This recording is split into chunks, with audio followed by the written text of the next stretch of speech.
The Supreme Court has temporarily blocked a new Texas law that allows police in the state to arrest migrants who enter the U.S. illegally. The law was set to take effect this weekend. Yesterday, Justice Samuel Alito issued an order putting the new law on hold until next week, while the High Court considers the case. The federal government is challenging the Texas law, saying that it has authority over immigration. So immigration is, of course, a top concern for Americans. Both President Biden and former President Trump visited the southern border in Texas last week.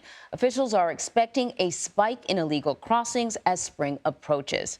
CBS News immigration reporter Camilo Montoya Galvez is in Eagle Pass, Texas, with the latest. Camilo, good morning. Listen, Camilo, I'm going to start actually with the fact that it is Super Tuesday, and a lot of people are going to be going to the polls. And if you've seen some of the recent polling, when it comes to the probable candidates, Donald Trump and Joe Biden, at times enthusiasm is lackluster. What people are really concerned about is immigration.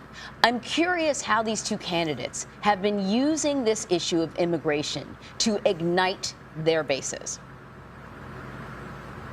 Good morning, Anne-Marie. The U.S.-Mexico border, as you know, has been at the center of a humanitarian crisis over the past 3 years, but it is also now, in many ways, a political battleground. It certainly became a campaign stop in the 2024 election last week, as you mentioned, because former President Trump and President Biden both visited the Texas border, vowing to implement harsher policies here at the border to deter migrants from crossing into the U.S. illegally.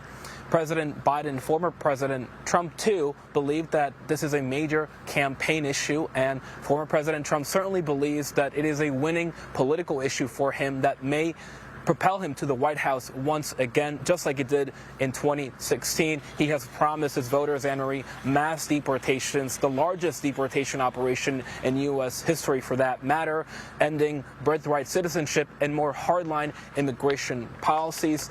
The political calculus for President Biden on this issue, as you know, is much more complicated. Immigration is, after all, one of his worst polling issues, with many Americans directly blaming his administration for the record levels of migrant apprehensions recorded here over the past 3 years. But President Biden has tried to go on the offensive on this issue a little bit more in recent weeks. He has blamed Republicans in Congress and former President Trump for the collapse of that bipartisan immigration deal that he brokered with a group of bipartisan senators in Congress that would have updated the U.S. immigration system for the first time since the 1990s. President Biden said they rejected that proposal because of political reasons. Well, as you know, what we've seen with President Biden is that he's increasingly been moving closer and closer to some of the Republican recommendations, some of the things that Donald Trump actually had implemented, including this policy, the 212F policy. Right. I'm not sure if I'm saying it right, to deal with an expected influx of crossings. This is a Trump-era policy that it looks like Biden plans to enact. Give us more information on this. That's right. This law, known as 212F, is a sweeping legal authority by the president that allows him to suspend the entry of migrants when he determines, Anne-Marie, that their entry into the U.S. would be detrimental to the country. Former President Trump used this law to justify his so-called travel ban for certain migrants from predominantly Muslim countries, and also to crack down on asylum here. Now we are told, Anne-Marie, that President Biden is also considering invoking the sweeping presidential authority to suspend asylum processing here at the border when illegal crossings spike.